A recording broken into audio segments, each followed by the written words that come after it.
all right mga kababayan, mga kaibigan at mga katokis. Kamusta po kayong lahat? Sana po ay lahat kayo ay nasa mabuting kalagayan, no? Lalong-lalo na yung mga OFWs na kababayan natin diyan sa Qatar na 19 o 17 sila na hanggang ngayon yata ay nandiyan pa rin sa kulungan sa Qatar kasi mga matitigas ang ulo, mga pasaway, manang-mana sa mga Duterte. O ayan na pala ninyo. Sige, ipagdadasal namin kayo na sana hindi kayo maperyong at dagol. Tayo po yung mga kababayang magbibigay ng komento, opinion at reaksyon sa mga mainit na usaping politika sa ating bansa. At shout out po lahat sa inyo, sa ating mga channel subscribers, mga followers, nagla-like at nagsishare ng ating mga videos. Doon po sa mga hindi nag-i-skip ng ads, kung mahaba po yung ads natin na may 30 minutes, 10 minutes, pwede na po yan, maski na 15 seconds, i-skip nyo na po yan, nakatulong na po kayo sa ating channel, no? Kasama po kayo sa pagtulong ng Simply Talkies Vlog sa ating mga kababayan sa ating bansang Pilipinas. Wala po tayong charity, kundi kayo na mismo ang tumutulong sa kanila sa pamamagitan ng pagsuporta sa ating channel. At ganun din po, special shout out to all our OFWs na hindi mga pasaway, yung mga matitino, yung mga law-abiding OFWs. Di ba? Shout out po sa inyo, sa mga ating men and women in uniform, sa mga frontliners at mga guro. And once again, may God bless us all. May God bless our country. May God bless the Marcos administration and protect it from the evil forces, from the likes of the Dutertes, their minions, their followers, and the anti-Marcoses. So pag-uusapan pa rin po natin mga kababayan, continuation po ito ng mga kalokohan, no? Mga pagka-inutil, no? Inutil, quote and quote, ng mga PDP group, no? Patuloy po nating sisiyasatin ang mga sinabi ni Mr. Wonderful tonight, ang kanilang presidente ng PDP na si Senator Robin Padilla. At ganun din po yung re-electionist na senator na si Senator Bato, the Puncher de la Rosa. Kasi po, mukhang inaaway niya po ang PMP. O kasi may nilabas po ang PMP na fact-check po ang sinasabi nilang numero nila sa rally nila. Pero si Bato dinidibang niya po yung PNP. O yan, sige, dating PMP chief yan. Okay, so unahin natin mga kababayan ito pong video ni Senator Mr. Wonderful tonight. Ito po, courtesy po to sa ating kaibigang si the first couple, pero I believe nakuha niya po to sa mga social media. Anyway, ito po yung video mga kababayan. I want you to watch and listen and understand kung ano po ang sinasabi ni Senator Mr. Wonderful tonight, Robin Padilla. Siya po ay nasa dahig, wala po sa ating bansa. Siya po ay sumasahod, pero nandun po siya sa dahig at isa lang po ang kanyang pinagsisilbihan, ang kanyang chairman at ang kanyang pangulong si Duterte. O eto po I want you to listen and understand and analyze kung ano po ang magiging reaksyon nyo dito sa kanyang sinasabi. Okay, ito po, 1 minute and 35 seconds. Thank you po for the first couple and credit to whoever sa video na ito. Okay, take it away. Kailangan namin si Rodrigo Duterte. Ngayon, yung aming number 1 crowd drawer, nakakulong. So, paano po ngayon yan? Hindi naman po kami milyonaryo, hindi naman kami bilyonaryo, wala pong pera ang PDP. Hindi po kami yung tipo na kaya namin magpatawag ng tao dahil may pera po kami. Dumadating po ang tao kapag nandyan si Duterte. Kapag nandyan si Digong, hindi mo kailangan ng pampamasahe, hindi mo kailangan ng pampalubag loob na pagkain. Darating po ang tao, dala nila yung t-shirt nilang pinagawa nila, may dala silang pagkain, ibibigay pa sa'yo. Ganun po yung klase ng pamumulitika ni Rodrigo Roa Duterte. So, kaya ako po nasabi na parang kaming inalisan ng ulo. Kasi po yung aming ulo, na nasa kanya po lahat ang katangian para dumating ang tao, wala po, nandito nakakulong sa malayong lugar. Kaya nagkaroon po kami ng malaking setback po ito sa partido. Kasi po, talagang kami po ay inabandona na rin ng napakarami naming kasama sa lokal at naglipatan na po yan ng ibang partido.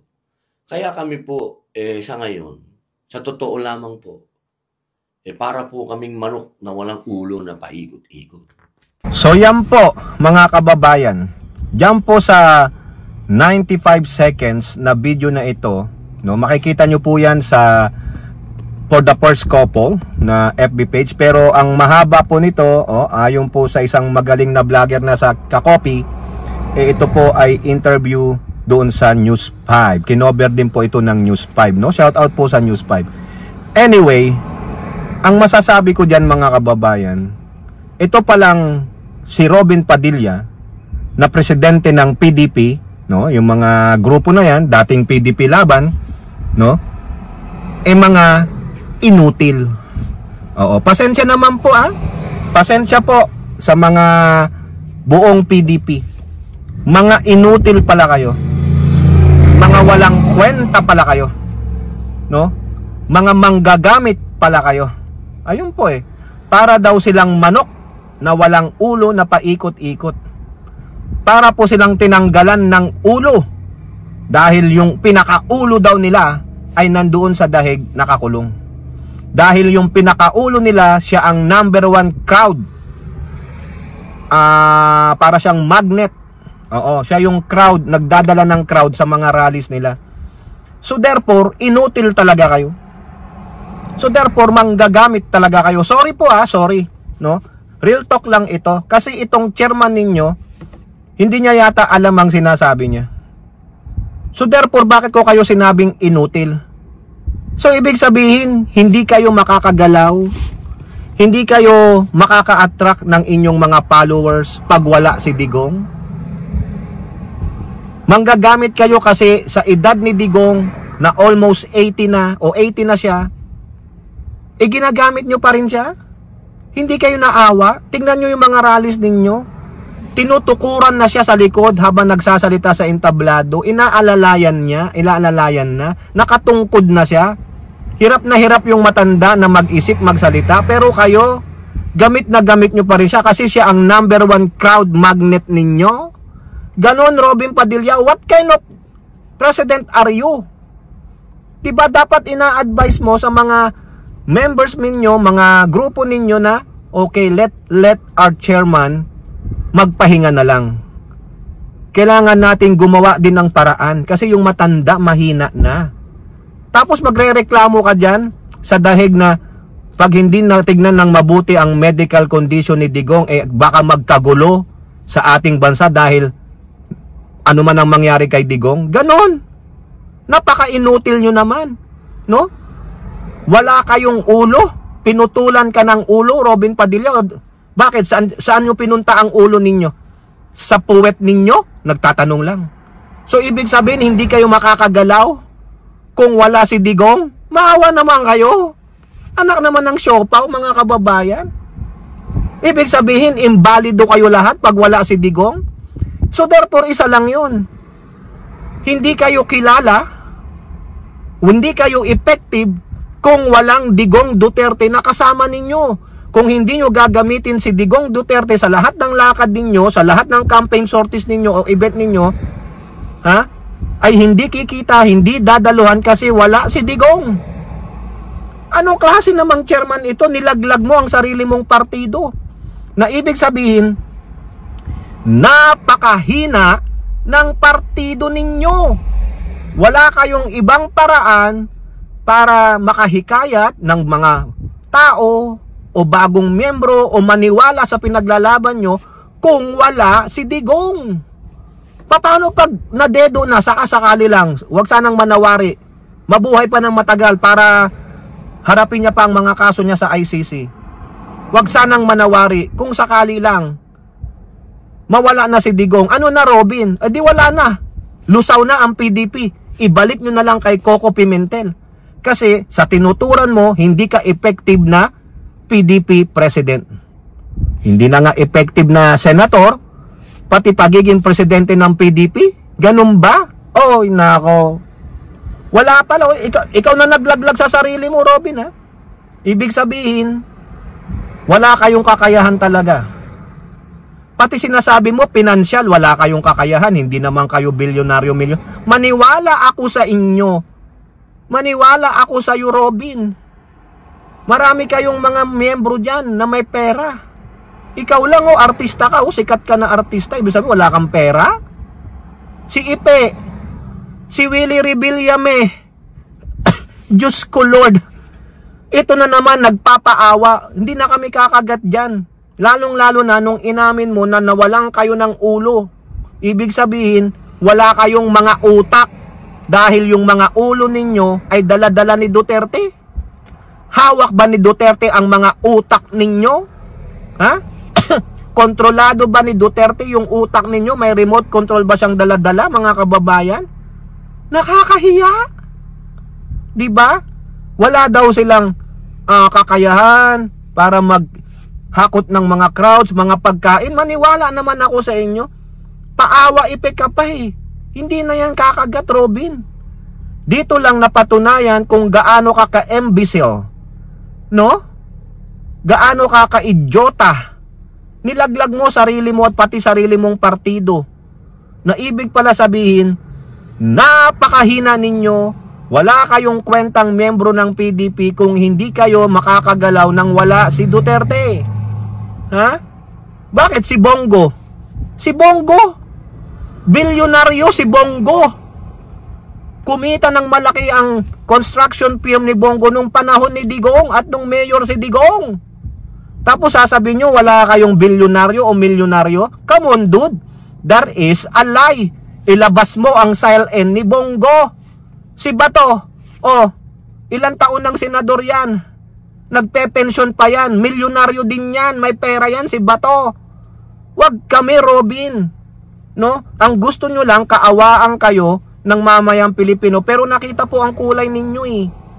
Mga sinungaling kayo. Ngayon, pinakita mo na wala kayong kwenta.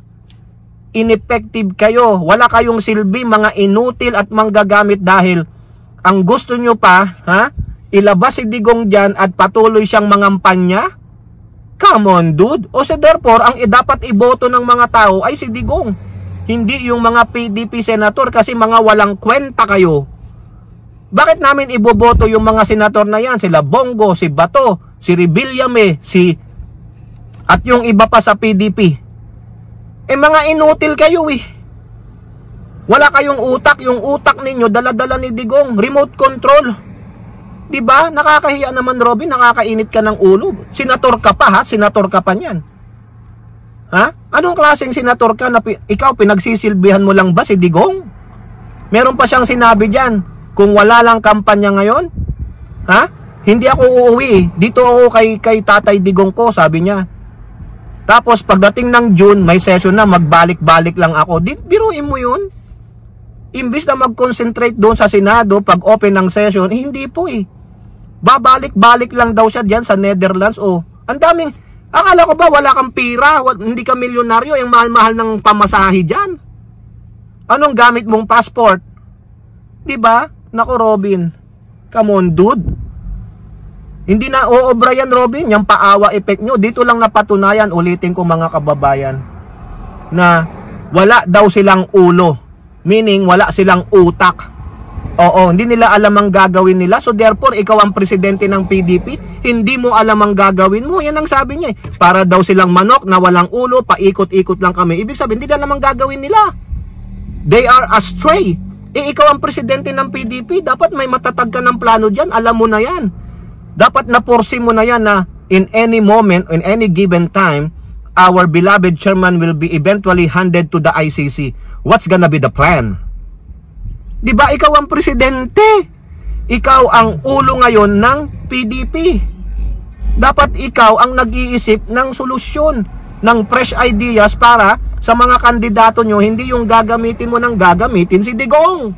Wala nang magagawa si Digong, hindi na maiuwi ng Pilipinas si Digong ayon kay Sara Duterte. Sabi niya mag-move on na. So ano? Diba? Tapos sasabihin mo kasi yung number one crowd attention namin na kumukuha ng mga audience namin, nandito. Ano gagawin mo? Ano gagawin mo?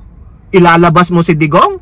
Come on, dude. Ibig sabihin, wala talaga kayong alam. Mga inutil. Pasensya naman po sa ibang miyembro ng PDP. Tingnan nyo yung presidente ninyo. Nagsalita ng negatibo sa inyo. Yan ba ang presidente? Yan bang dapat nyong sundin? Walang ka-idea how to go to the battle, no?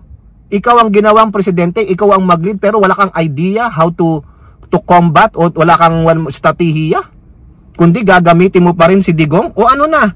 Anong gagawin ninyo? Di wag na kayong kumandidato. Lahat na lang nung kandidato ng PDP for senators, mag-quit na kayo. Kasi hindi kayo makahakot ng crowd eh. Wala kayong silbi. Wala kayong mga inutil kayo. Inamin na rin ng presidente ninyo, yung number 1 crowd getter ninyo nandyan sa dahig. O ngayon, pag lumakad kayo, may crowd pa kayo? Huwag nyo sabihin yung crowd nyo yung sa Davao City. Birthday ni Digong yun. Digong pa rin ang pangalan nun. Hindi kayo nakalakad ng walang Digong ang pangalan na daladala ninyo. Lagi nyong sinasambit yan sa rally nyo, Digong, Digong, Digong. Yun ang plataforma ninyo. Si Digong. Di ba? Kaya dumadami ang mga nanonood lang sa inyo. Sa totoo lang, ang tanong, mako-convert ba yan sa boto? Hindi. Now, talking of that numero sa Davao City, no, pinagmamalaki nila, 100,000 daw sila, 200,000 daw sila.